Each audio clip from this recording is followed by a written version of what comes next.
আজকের দিনটা হচ্ছে 2024 সালের এপ্রিল মাসের আজকে 5 তারিখ। 2024 সালের এপ্রিল মাসের 5 তারিখ ক্ষমতায় হচ্ছে আওয়ামী লীগ সরকার, শেখ হাসিনা। আজকে তো উনার সকালে ঘুম থেকে উঠে মনে হয়েছে উনি কয়েকটা জাতির উদ্দেশ্যে কিছু একটা নতুন ফরম্যাট নিয়ে আসবে। বিএনপি তখন আন্দোলন একটা করে তারপরে কিছুদিন অপেক্ষা করে তারপরে বলে যে নেক্সট টাইম এবার সফলতা বা পরবর্তীতে আবার দেখা যাবে। 2024 সালের এপ্রিলের 5 তারিখ শেখ হাসিনা একটা ফর্মুলা নিয়ে আসলো, যে ফর্মুলাটা হচ্ছে তত্ত্বাবধায়ক সরকার নিরপেক্ষভাবে গঠিত হবে, দুদক এটা বিরোধী দলীয় দমন কমিশনার থাকবে না, এটা নিরপেক্ষভাবে যিনি দুর্নীতি করবেন উনি যত বড় ক্ষমতাবানই হোক না কেন, উনি সার্ভিং মিনিস্টার থাকুক, সার্ভিং ইভেন প্রাইম মিনিস্টার থাকুক, হোয়েভার হি ইজ, তার বিরুদ্ধে দুদক ব্যবস্থা নেবে। উনি একটা গুম কমিশন বানাবে এবং এই গুম কমিশন হচ্ছে তদন্ত করার জন্য কোনো প্রায়র অনুমতি নিতে হবে না। উনি হচ্ছে একটা ফর্মুলা দিল, যে ফর্মুলাতে হচ্ছে উনি যেই বিচার বিভাগকে সম্পূর্ণ স্বাধীন করবেন, কোন বিচারককে পোস্টিং প্রমোশনের ভয় দেখিয়ে বিচার কার্যক্রম ম্যানিপুলেট করবে না। আজকে কয় তারিখ? 2024 সালের এপ্রিল মাসের 5 তারিখ এই প্রস্তাবটা আমরা হাসিনা ফর এক্সাম্পল দিয়েছে। আজকে এই সংসদে যারা সংখ্যাগরিষ্ঠতার বাহাদুরি দেখায় তাদের মধ্যে কোন ব্যক্তি আছে এই ফর্মুলার বিরোধিতা তখন করতো? কে ছিল? এমন কোন একজন ব্যক্তি ছিল যে এটার বিরোধিতা করতো? মানে প্রাইম মিনিস্টার বিরোধিতা করতো তখন? আমাদের সালাউদ্দিন সাহেবকে তখন বিরোধিতা করতো? বা হচ্ছে কে বিরোধিতা করতো তখন? মানে একজনকে খুঁজে পাওয়া যেত যে হাসিনাকে বলতো যে না আমরা এটাকে মানি না, একজনকে খুঁজে পাওয়া যেত তখন? মানে আমরা যদি ওই সিচুয়েশনে যাই তাহলে 2024 সালের এপ্রিল মাসের 5 তারিখ এই সংসদের এমন একজনকে খুঁজে পাওয়া যাইতো যে তখন বলতো যে না আমরা এই হিউম্যান রাইটস কমিশন চাই না, আমরা একটা হিউম্যান রাইটস কমিশন চাই, এটা মন্ত্রণালয়ের অধীনে থাকবে, অর্থাৎ তৎকালীন সময় আসাদুজ্জামান খান কামালের অধীনে থাকবে। তখন কি কোনো এই যে বিএনপির কোন এমপি এই কথা বলতো না? তখন কি দুদকের বলতো যে না দুদককে যদি আমরা প্যারালাল একটা সরকার বানিয়ে ফেলি তাইলে কেমনে হবে, দুদককে অবশ্যই একটা মিনিস্ট্রির আন্ডারে রাখা লাগবে? তখন কি কথা কেউ বলতো? তখন কেউ বলতো না। তার মানে সিজন এবং হচ্ছে কি চেয়ার পরিবর্তনের সাথে সাথে আমাদের হচ্ছে আমাদের মেন্টালিটি চেঞ্জ হয়ে গেছে।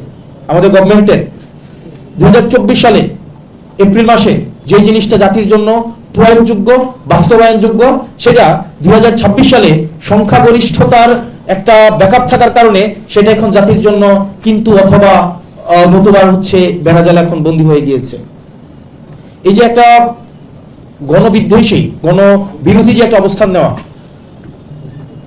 এই মানে যারা রাস্তায় নেমে আসছিল 2024 সালের জুলাইতে, তারা কিন্তু আমি এমপি হই আমাকে এমপি বানাইতে রাস্তায় নেমে আসে নাই, কাউকে প্রধানমন্ত্রী বানাইতে রাস্তায় নেমে আসে নাই, কাউকে লন্ডন থেকে ভারত থেকে এনে বিভিন্ন পদ পদবিতে বসাইতে রাস্তায় নেমে আসে নাই, ডক্টর মোহাম্মদ ইউনূসকে এখানে ইন্টারিম গভর্নমেন্টের প্রধান বানাইতে রাস্তায় নেমে আসে নাই। তারা জাস্ট এই রাষ্ট্র কাঠামোর একদম খড়মলচে পাল্টাইতে রাস্তায় নেমে আসছে, সিম্পল।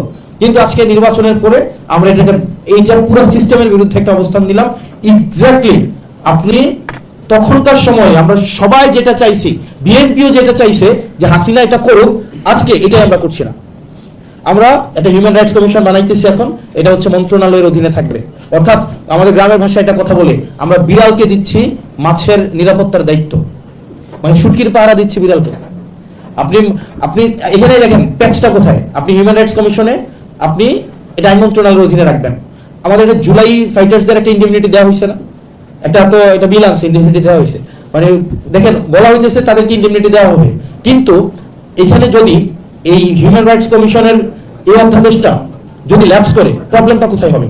প্রবলেমটা হবে 2009 সালে যে হিউম্যান রাইটস কমিশনের যেই লটা সেটা আবার রিএনফোর্স হবে। এটা যদি রিএনফোর্স হয় তাইলে যেটা হবে তদন্তের দায়িত্ব কিন্তু পাবে স্বরাষ্ট্র মন্ত্রণালয়। তাইলে পুলিশ হত্যার যে বয়ানটা কিছুদিন পর পর মাঠে নিয়ে আসে তখন দেখা যাবে কি এটার দায়িত্ব কে পাবে? পুলিশ পাবে। এখন পুলিশ হত্যার হচ্ছে তদন্ত করার দায়িত্বটা পাবে। আপনি দেখেন এই যে বিচার বিভাগ, আমি পলিটিক্যাল মানুষ, আমি পলিটিক্যাল ভাষায় কথা বলবো, আমি হচ্ছে তাত্ত্বিক জায়গা থেকে আমি এখানে টিচ করতে আসি নাই। ধরেন একদম সিম্পল বিষয়, একটা জাজ পোস্টিং প্রমোশন আপনি দিয়ে রাখলেন না মন্ত্রণালয়ের অধীনে, একজন রাজনীতিবিদদের অধীনে।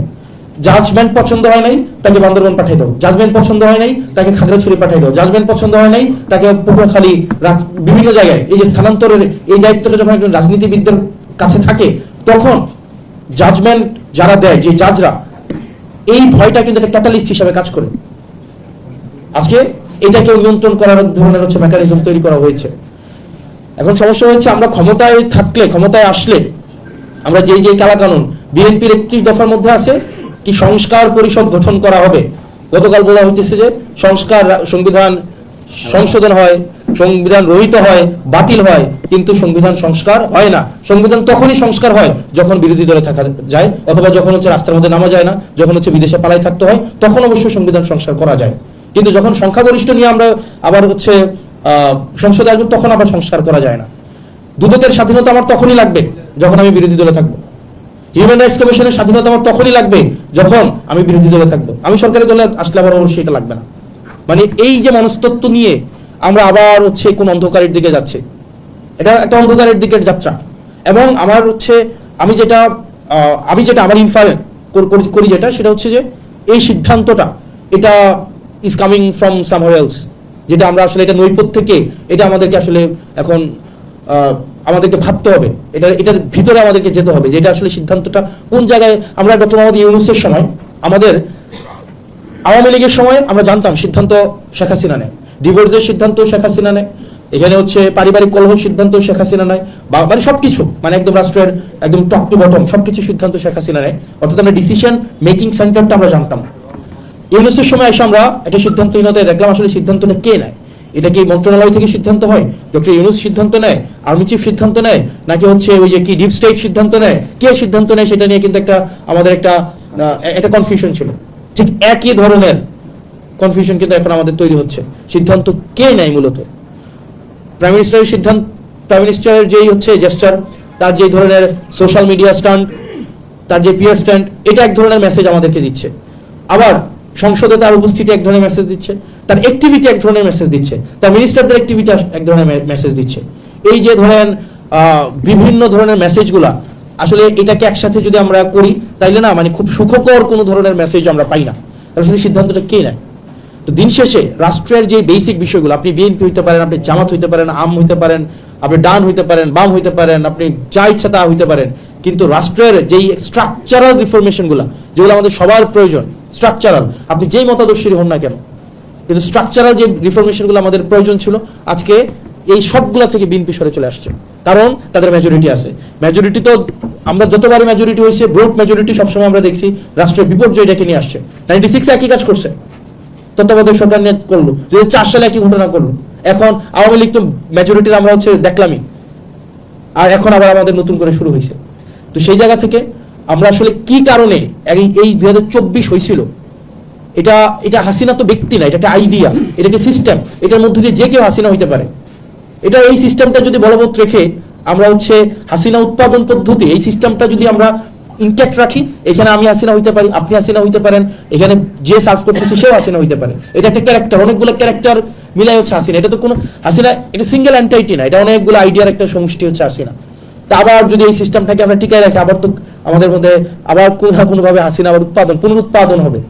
তো সেই জায়গা থেকে আমাদের এই বেসিক জায়গাগুলোতে, আপনি বিএনপি করেন ফাইন, আমার কোনো ইস্যু না, আপনি জামাত করেন ইস্যু না, আপনি এনসিপি করেন ইস্যু না, আপনি ডান করেন আমার কোনো ইস্যু না, যতক্ষণ না পর্যন্ত আপনার মত আরেকজনকে চাপাই দিচ্ছেন, আরেকজনের উপর বল প্রয়োগ করছেন। তো সেই জায়গা থেকে আমাদের এই স্ট্রাকচারাল জায়গাতে আমাদের হচ্ছে এক হইতে হবে এবং এটাকে আমাদের বাস্তবায়ন করতেই হবে। আর ক্ষমতাসীন দল যদি এই মেজরিটির বড়াই দিয়ে আবার পিছনে হাঁটে, তাহলে জাতি আবার পিছাই যাবে।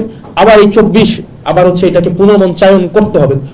এটা কোনো না কোনো জায়গায় এটার আবার প্রস্তুতি চলছে, আবার হবে কোনো না কোনো সময়। এটা হয়তো ওই 17 বছর হচ্ছে আওয়ামী লীগ ছিল, এটা হয়তো 34 বছর হবে, না হয় 68 বছর পরে হবে, বাট এটা হবে। এই যে স্ট্রাকচারাল চেঞ্জটা যেটা আটকাই দিচ্ছে, এটা বাস্তবায়ন হবেই হবে। এটা ভাবার কোনো উপায় নাই যে মেজরিটি দিয়ে এটাকে আমরা আটকাই দিব, এটার কোনো উপায়ই নাই।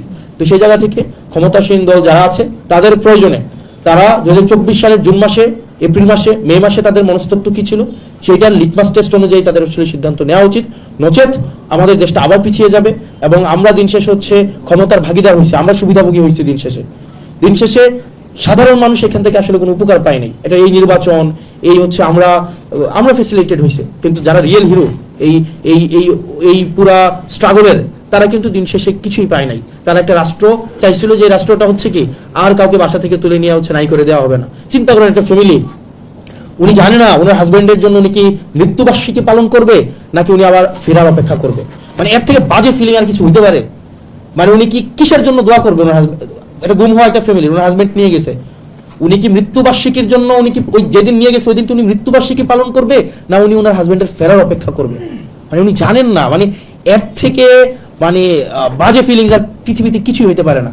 প্রত্যেকটা অপরিচিত মানুষকে যখনই বাসায় হচ্ছে একটা টোকা আসে, কলিং বেল বাজে, সে মনে করে যে তার স্বজন ফিরে আসছে। মানে এই স্মৃতি নিয়ে একটা মানুষ, যে এখানে সবচেয়ে মানে আমাদের মানে অবাক হই, যারা সাফারার ছিল তারাই এখন হচ্ছে এখন এক ধরনের এই এই সংস্কার কার্যক্রম, স্ট্রাকচারাল সংস্কার কার্যক্রমকে হচ্ছে একটা বার হিসাবে তারা আবার হচ্ছে এখন ভূমিকা রাখছে। সালাউদ্দিন সাহেব এটার হচ্ছে আপনি উনি নিজে হচ্ছে সাফার করছেন, তারপর হচ্ছে হুম্মাম ভাই সাফার করছেন, আরমান ভাই সাফার করছেন, এখানে ইলিয়াস আলীর হচ্ছে ওয়াইফ বর্তমান হচ্ছে অনারেবল এমপি, উনি সাফার করেছেন, সাফার করছেন। উনারাই এখন আবার এটার এগেনস্টে যাচ্ছেন। মানে এটা খুবই ডিসগ্রেসফুল আমাদের জন্য, জাতি হিসাবে ডিসগ্রেসফুল, আমরা জেনারেশন হিসাবে এটা আমাদের জন্য ডিসগ্রেসফুল। আমি এমপি হয়েছি, কি লাভ হয়েছে বলেন? এই যে এই জুলাইকে কাজে লাগাই তো আমরা এমপি হয়েছি, কেউ মন্ত্রী হয়েছে, কেউ হচ্ছে লন্ডন থেকে আইসা হচ্ছে আপনার প্রাইম মিনিস্টার হয়েছে। আমাদের তো এটা থাকার, আমরা তো এটা পাইতাম। মানে আমরা যে সুবিধাটা পাইতেছি, আজকে আমি এখানে এসে কথা বলতেছি, এখানে এটা তো কিন্তু দিন শেষে আমজনতা কি পাইলো বলেন? আমরা তাদেরকে কি দিলাম? আমরা সবাই চেয়ার পাইলাম, আমরা সবাই রিকগনিশন পাইলাম, আমরা সবাই হচ্ছে এখানে একটা আমাদের ক্লাস এসকেলেশন হইলো। আমি একটা ক্লাসে ছিলাম, এখন আমি একটা অন্য ক্লাসে আসছি, কিন্তু নেশন কি পাইছে আমাদের থেকে? Nothing, zero. আমরা প্রতারণা করেছি তাদের সাথে, পুরো জাতির সাথে আমরা প্রতারণা করেছি। আমাদের নিজেদের দলীয় প্রত্যেকটা দলের হচ্ছে তাদের নিজেদের আখে গুছাইছে, তাদের হচ্ছে নিজেদের এখানে পার্সোনাল হচ্ছে এখানে হচ্ছে বেনিফিটেড হয়েছে। তো সেই জন্য ডিফেক্টিভ আমাদের প্রধানমন্ত্রী হচ্ছে সালাউদ্দিন আহমেদ, আর আমাদের হচ্ছে নমিনাল প্রধানমন্ত্রী আমাদের তারেক রহমান, ফাংশনাল প্রধানমন্ত্রী সালাউদ্দিন আহমেদ, ওনাদের সবাইকে, না এটা তো আমি বলি না, মানুষ বলে আর কি, তো আমি শুনেছি আর কি মানুষ বলতে, এরকমই তো বলে মনে হয় না। আমি ওই আসার সময় শুনলাম মানুষ বলছে আর কি, আমরা বলতে চাই না এইভাবে, আসলে এটা বলা উচিত না। মানুষ বলে যে নমিনাল প্রধানমন্ত্রী তারেক রহমান আর ফাংশনাল প্রধানমন্ত্রী হচ্ছে সালাউদ্দিন আহমেদ, এগুলো আসলে শুনতে বাজে শোনা, এগুলো আমরা বলা উচিত না আমাদের জায়গা থেকে। এগুলা আপনারা বলবেন না, যারা বলেছেন ওই সময় তারা বলবেন না সব জিনিস। না আসলে এগুলো তো বলা উচিত না। একটা নির্বাচিত প্রধানমন্ত্রী, ওনাকে বলছেন নমিনাল আর আরেকজনকে বলছেন ফাংশনাল, তো এটা আমাদের জন্য একই পার্লামেন্টে বসি, তো এটা আমাদের জন্য একটু খুব খারাপ লাগে। তো যাই হোক, আমরা চাই রাষ্ট্র নেশন কিছু আমাদের থেকে পাক, আর প্রতারিত না হোক। আবার প্রতারিত হইলে আবার একটা আমরা মানে একটা খুব বাজে একটা পরিস্থিতির শিকার হবে, এটা আমরা চাই না। মানুষ আশাহত হবে। ধন্যবাদ সবাইকে।